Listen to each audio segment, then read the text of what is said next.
Nancy from Nancy Chu Homes, and hello, back half of August.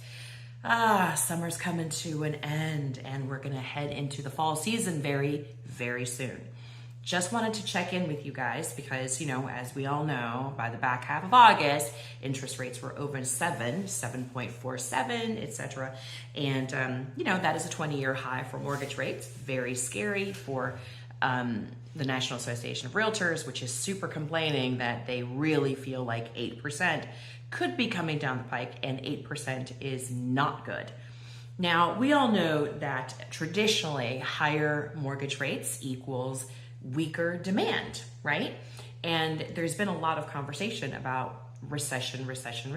Well, it's really interesting because, there is an argument to be made that the quote unquote housing recession has kind of already happened. And let me talk to you a little bit about that. So I'm about to show you a chart. And this chart shows you that during the Great Recession, which is from, say, 2008 to 2012, which was one of the most recessive parts of our economy, as you can see, during those times, we were still only able to sell about between 4.1, 4.3 million in houses a year. And we would have considered that an incredibly recessive time. Well, guess what? Look over at 2023. What does that tell you? 2023 is now projected to also have maybe no more than about 4.3 million transactions. And while recession often points to, a reduction in housing price, I make the argument that it could also mean, in some cases, not a price reduction, but a transactional count reduction, a unit count reduction. A simple lack of sales could sort of produce a recessive feeling, right? So it's my personal opinion that this is kind of what the housing recession is here in 2023. It's just simply the number of transactions that aren't happening, all right? So is it possible that that is the definition of this new crash? Because while housing prices have come down, they haven't plummeted the way that I think people have predicted. And as a matter of fact, there are some markets that really kind of haven't gone down at all. Look, by us here in northern New Jersey, I'll tell you that, we're seeing, 1 to 2% increases so far this year, with not a lot of relief on the horizon for affordability. That, of course, as we all know, is a consistent issue with inventory and the lack thereof. So listen, you guys, let's talk about where this puts the American homeowner, all right? The American homeowner is the luckiest person in the world in some ways because you know what they have? They have what we call a 30-year cost of living freeze, right? If you get a mortgage with a 30-year fixed rate, then what you're looking at is a hedge. That's why we call it the middle class hedge. Other countries don't have this, right? And it's allowed people to lock in their cost of living for the next 3 decades, right? At a nice low interest rate. Of course, we all know this is part of the reason why we have inventory issues, etc.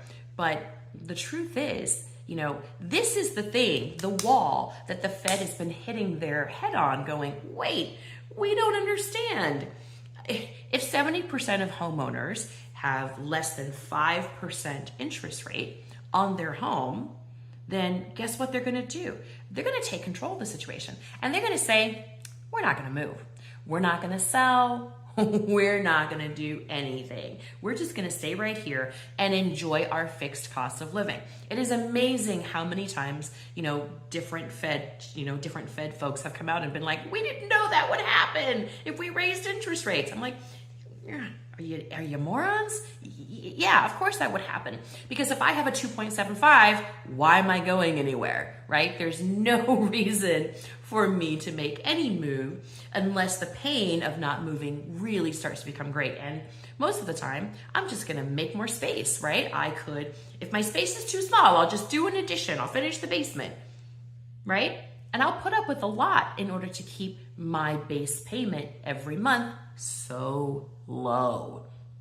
You guys, The economy in so many ways is very strong. Industrial production is fine. The job market is so solid. Retail sales are going very well. The GDP is in the positive. You know, if the Fed has any desire to continue down this path because they truly believe that they need to destroy the job market in order to tame inflation, I hate to say this, but everything is going in the right direction regarding inflation without having to destroy the job market. Have you figured this out yet? Please get it through the brain, all right? These higher interest rates haven't done anything in some ways to crash the housing market. But you know what they have done? They have absolutely destroyed affordability in the lower half of the market. It has become very difficult for the average homeowner to afford a home right now in so many parts of the country because we have destroyed affordability with this. So, do we believe that interest rates have to come down? If not 2024, at least by 2025? Yeah, they probably should. But unless you solve the inventory problem, which we have, then we're just going to come up against the same thing, which is interest rates come down and then the buyers are going to swarm the little bit of inventory that we have again, and then we're going to skyrocket prices and inflation again. So this is one of those kind of keeps rolling forward unless we solve the problem in the long run regarding how few houses there are. 492,000 single family homes for sale in any given week, for instance, in August, right? 335 million people in the world with 156 million people working. What does that tell you? Those are not good odds. Those are not good proportions. Let's get some more houses going. Let's convert industrial that is not doing anything into commercial industrial that's not doing anything into housing for people. And let's make sure there's affordable housing within it. Not everything has to be a luxury rental building. All right, guys. Thanks for listening. I'll see you next week.